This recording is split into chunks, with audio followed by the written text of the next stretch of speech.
मुस्लिम नेताओं से क्यों मिल रहे हैं मोहन भागवत? दूरी पाटने की पहल होगी कारगर। हरियाणा भवन में हुआ बड़ा सम्मेलन।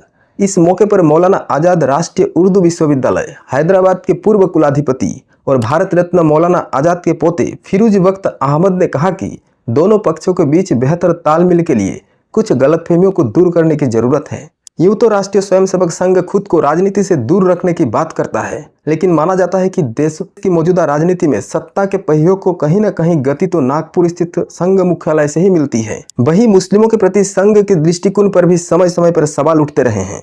इन उठते सवालों के साथ ही संघ और मुसलमान के बीच की दूरी को पाटने की पहल भी की जा रही है। इन्हीं कोशिशों के तहत दिल्ली स्थित हरियाणा भवन में आरएसएस और मुसलमान के बीच एक बड़ी मीटिंग हुई। इस मीटिंग में संघ प्रमुख मोहन भागवत, दत्तात्रेय होसबोले, कृष्ण गोपाल, इंद्रेश कुमार और रामलाल सहित आरएसएस के शीर्ष नेतृत्व ने मुस्लिम धर्मगुरुओं और बुद्धिजीवियों के साथ बातचीत की। संघ ने बैठक को सकारात्मक बताया। ऑल इंडिया इमाम ऑर्गेनाइजेशन के प्रमुख उमेर अहमद इलियासी के तरफ से इस बैठक का आयोजन किया गया, जिसमें 60 इमाम, मुफ्ती एवं मदरसों के मोहतमिम अर्थात कुलपति मौजूद थे। यह बैठक करीब 3.5 घंटे चली और इसमें मुसलमानों से जुड़ी प्रमुख राष्ट्रीय मुद्दे पर चर्चा की गई और यह सहमति बनी कि संवाद का यह सिलसिला बरकरार रहेगा। आरएसएस ने बैठक को सकारात्मक बताया और कहा कि यह समाज के सभी वर्गों के साथ व्यापक संवाद की निरंतर प्रक्रिया का हिस्सा है, जिसके उद्देश्य यह है कि देश के हित में सभी लोग मिलकर कैसे काम कर सकते हैं। संघ के राष्ट्रीय प्रचार एवं मीडिया विभाग के प्रमुख सुनील आम्बेकर ने बताया, यह समाज के सभी वर्गों के साथ व्यापक संवाद की एक सतत प्रक्रिया है। इसका मुख्य उद्देश्य यह है कि देश हित में सभी लोग मिलकर कैसे काम कर सकें। आज की चर्चा भी सकारात्मक रही। गलतफहमियों को दूर करने की जरूरत वक्त। इस मौके पर मौलाना आजाद राष्ट्रीय उर्दू विश्वविद्यालय हैदराबाद के पूर्व कुलाधिपति और भारत रत्न मौलाना आजाद के पोते फिरोज वक्त अहमद ने कहा कि दोनों पक्षों के बीच बेहतर तालमेल के लिए कुछ गलतफहमियों को दूर करने की जरूरत है। दोनों पक्षों द्वारा सुसंगत, ठोस और सहयोगात्मक तरीके से इसे दूर किया जा सकता है। फिरोज वक्त अहमद को आरएसएस और भाजपा का मुखर समर्थक भी माना जाता है। एक दूसरे का भरोसा कैसे जीत सकते हैं?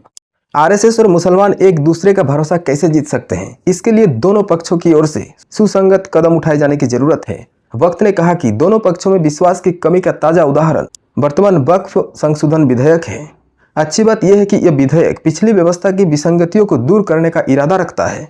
पिछली व्यवस्था में आम मुस्लिम विधवा, गरीब छात्र, जरूरतमंद वरिष्ठ नागरिक या किसी भी अन्य बेसहारा व्यक्ति को कभी किसी प्रकार की मदद नहीं मिलती थी। पिछली वक्त व्यवस्था भ्रष्ट और सड़ी हुई थी, क्योंकि इसके रखवाले केवल असहाय लोगों के धन लूटते थे। मौजूदा सरकार इसे पॉजिटिव चेंज के साथ लाई है, लेकिन भोले भाले मुसलमान को यह बताया जा रहा है कि भाजपा उनकी मस्जिदें, मदरसों, कब्रिस्तानों और अनाथालयों आदि को लूट लेगी, जो पूरी तरह से गलत बात है। लोगों में भ्रम फैलाया गया। भाजपा ने सुनहरा अवसर गंवा दिया। फिरोज वक्त अहमद का कहना है कि यह सरकार के लिए अतिक्रमित वक्फ संपत्ति पर कब्जा करने और उस पर गरीब मुसलमानों और विधवाओं के लिए हॉस्टल बनाने का एक सुनहरा अवसर था। इसके अलावा चिकित्सा, इंजीनियरिंग, प्रतियोगी परीक्षाओं की कोचिंग आदि जैसे पाठ्यक्रमों में पढ़ने वाले गरीब छात्रों के लिए भी धन की घोषणा की जा सकती थी। यह 20 करोड़ से ज्यादा मुसलमानों और संघ परिवार के बीच विश्वास बहाली का सबसे अच्छा उपाय होता। मुसलमानों को आरएसएस पर भरोसा करना चाहिए। वक्त ने कहा कि मुसलमानों को अपने आरएसएस भाजपा विरोधी विचारधारा में बदलाव लाना होगा। चुनावों के दौरान उन्हें उस उम्मीदवार को वोट देने का राग नहीं आलपना चाहिए जो भाजपा को हरा सकता है। शायद उन्हें यह नहीं पता कि इसी कृत्य ने भाजपा के वोटों को मजबूत किया है, जबकि मुसलमान वोट शायद ही एकजुट होते हैं। अंततः भाजपा उम्मीदवार जीत जाता है और मुस्लिम इलाकों की अनदेखी करता है, जो उसे नहीं करना चाहिए। भागवत एक नेक नियत शांतिवादी। डॉक्टर मोहन भागवत के बारे में पूछे जाने पर फिरोज वक्त ने कहा कि वे एक शांतिवादी और भारत के एक नेक नियत आध्यात्मिक नेता हैं, जिन्होंने कभी मुसलमानों का अपमान नहीं किया, बल्कि भागवत हमेशा मुसलमानों और आरएसएस के बीच सेतु बनाने की कोशिश करते रहे हैं, क्योंकि वे कहते रहे हैं कि जीवन के सभी क्षेत्रों में मुसलमानों के योगदान के बिना भारत की कल्पना नहीं की जा सकती। मुसलमान भागवत को इसीलिए पसंद करते हैं क्योंकि उन्होंने कहा था कि हिंदुओं को हर मस्जिद के नीचे मंदिर नहीं ढूंढना चाहिए, अतीत को दफना देना चाहिए और अब नए भारत का निर्माण हो रहा है। मुसलमान भरोसेमंद।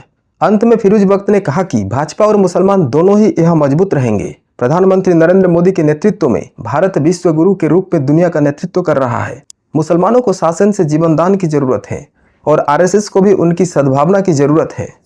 उन्होंने मुसलमानों के लिए स्पष्ट रूप से कहा कि एक मुसलमान का सबसे अच्छा दोस्त एक हिंदू है और उसके लिए सबसे अच्छा देश भारत है। हिंदुओं के लिए उन्होंने कहा कि मुसलमान देशभक्त और राष्ट्रवादी है और उन पर भरोसा किया जाना चाहिए। जमीयत ने विपक्षी नेताओं को दी डिनर पार्टी।